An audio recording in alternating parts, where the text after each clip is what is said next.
मुंबई व्यापार उद्योगाने समृद्ध भारताची आर्थिक राजधानी. मुंबईत होणारी उलाढाल हे भारताचं आर्थिक धोरण ठरवते. पण 1660च्या दशकात सुरत, जे पश्चिम किनारपट्टीवर व्यापाराचं प्रमुख केंद्र होतं, ते सोडून इंग्रज मुंबईला का बरं आले असतील? साल 1664. त्या काळी सुरत हा मुघल साम्राज्याचा चेहरा मानला जायचा. हजला जाणारे यात्रेकरू इथूनच जात असल्यामुळे मुघलांचे इथे विशेष लक्ष असे. परदेशी व्यापारासाठीही हे केंद्र सोयीचं आणि महत्वाचं होतं. त्यामुळेच ईस्ट इंडिया कंपनीच्या पश्चिमेकडील कारभाराची सूत्र प्रामुख्याने सुरत वरूनच हलवली जात होती. इकडे स्वराज्यात शाहिस्ते खानाने नासधूस केल्यामुळे मुघलांची सुरत बदसुरत करण्यासाठी महाराजांनी गुप्त मोहीम आखली. 15 डिसेंबर 1663 रोजी राजे 10,000 फौजेसह मोहिमेवर निघाले. रायगडावर बातमी पसरवली की राजे त्र्यंबकेश्वरला दर्शनासाठी चालले आहेत. त्र्यंबकेश्वरला येताच फौज पाहून गावकऱ्यांना भीती वाटली. पण दस्तूर खुद्द शिवाजी महाराज आले हे पाहून गावकरी धन्य झाले. कोणालाही माहित नव्हतं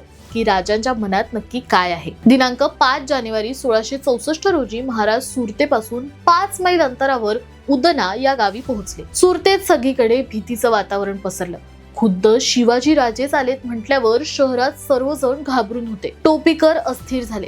त्यांनी जेव्हा ही भीती मुघल सुभेदार इनायत खानला बोलून दाखवली तेव्हा तो म्हणाला, माझ्या नजरेखाली सुरत नगरी अतिशय सुरक्षित आहे. पण झालं उलटच. जेव्हा महाराज खरंच आले तेव्हा हा इनायत खान पळून गेला.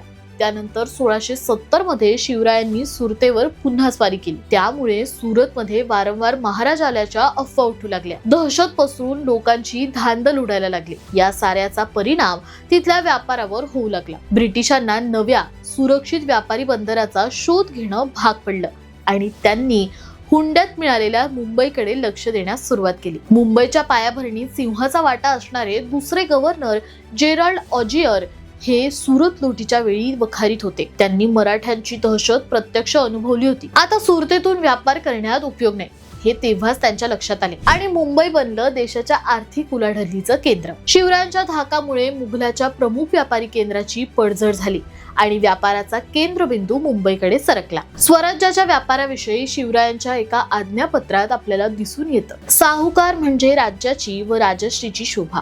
साहुकाराकरिता राज्य अबदान होते. न मिळे वस्तुजात राज्यात येते.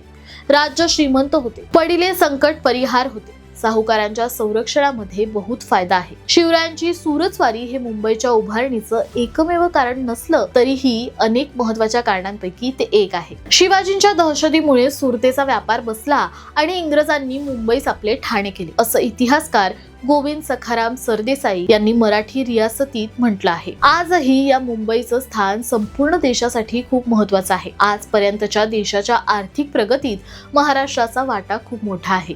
त्यामुळे शिवरायांना वंदन करून नेहमीच म्हणावंसं वाटतं, या भूमंडळाचे ठाई धर्मरक्षी ऐसा नाही, महाराष्ट्र धर्म राहिला काही तुम्हा कारणे.